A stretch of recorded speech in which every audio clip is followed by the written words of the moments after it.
Karena sebentar lagi akan merayakan Chinese New Year, makanya saya ajak sahabat Elis untuk jalan-jalan ke kawasan kuliner nuansa Tionghoa yang ada di Pantai Indah Kapuk. Dan sekarang saya sudah berada di salah satu restoran yang ada di Pancoran Peak. Di sini menunya bervariasi mulai dari dimsum sampai makanan yang berat. Nah, selain itu juga nih, tadi ketika saya masuk ke ruangan ini, kok jadi keinget ketika dulu saya tinggal di Beijing. Karena arsitekturnya, interiornya itu terasa kental banget nuansa oriental seperti kota-kota yang ada di China. Jadi untuk yang hobi foto-foto bisa banget nih, pasti seneng banget kalau kesini karena banyak spot foto oriental. Bicara Chinese New Year, pasti yang diinget angpao. Sekarang Elis ada 5 angpao yang isinya voucher OVO sebesar masing-masing Rp200.000. Gimana cara dapetinnya? Nanti di akhir acara ya. Sekarang Elis mau berbagi dulu makna dari tradisi dalam perayaan Chinese New Year. Salah satu tradisi dalam keluargaku yang bikin seneng banget jelang Chinese New Year yaitu banyak kiriman kue lapis seperti ini. Nah, ternyata maknanya kue lapis ini diharapkan dapat mendatangkan berkat yang berlapis-lapis dan mendatangkan kemanisan sepanjang tahun. Nah, kalau kita berbicara kehidupan, pastinya realitinya nggak seperti itu kan. Akan ada suka dan duka, akan ada pahit dan juga manis.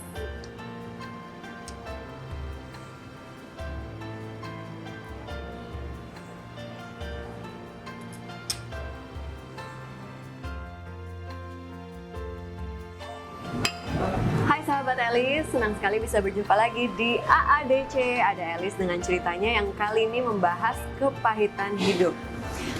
Kamu pernah gak sih bertemu dengan orang yang seperti ini? Atau dengar cerita orang lain?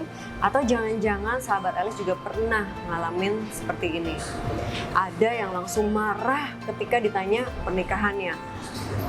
Ternyata dia masih mengalami kondisi sakit hati karena ketahuan selingkuh pasangannya.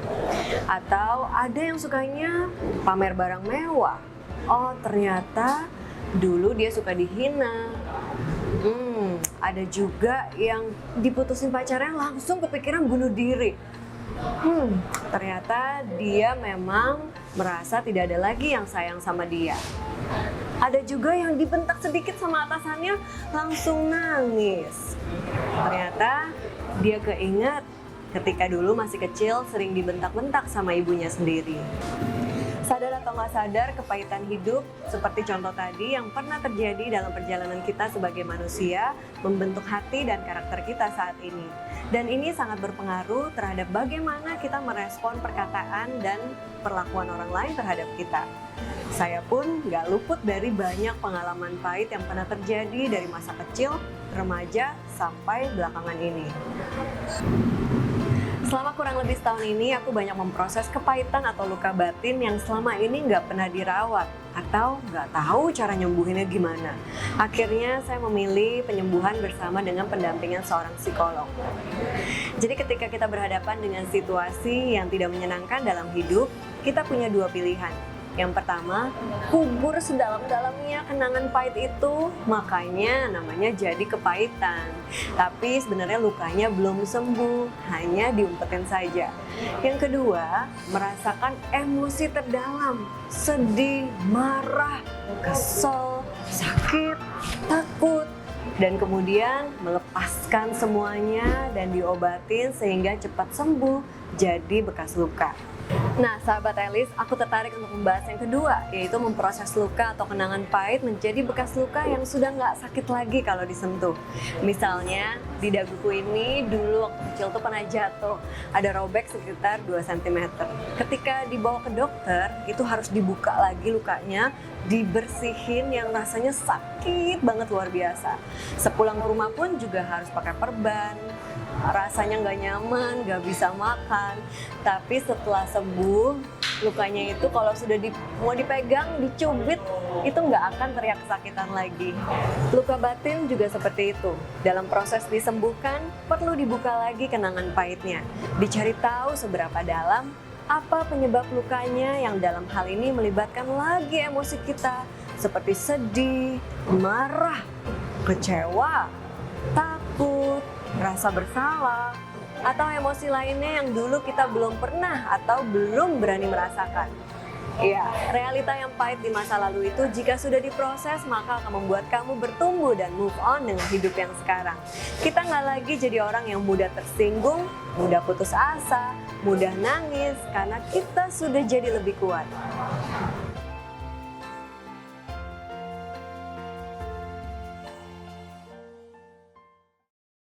Beberapa proses yang saya rasakan dan saya bisa bagikan dalam hal menyembuhkan luka batin kita antara lain, pertama, bicara ke diri sendiri.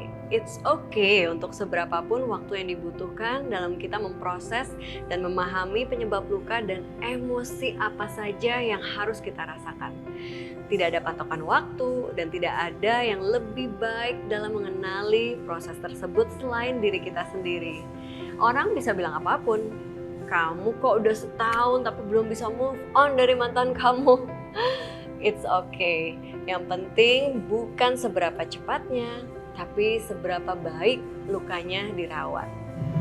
Kedua, stop menyalahkan diri sendiri. Ketika kita mengizinkan rasa bersalah hadir dalam pikiran kita, maka di saat itulah kita terbeban dan terus berpikir untuk bagaimana memperbaiki situasinya. Saat itu, aku sadar bahwa apa yang datang dalam hidup kita pasti atas seizin yang di atas.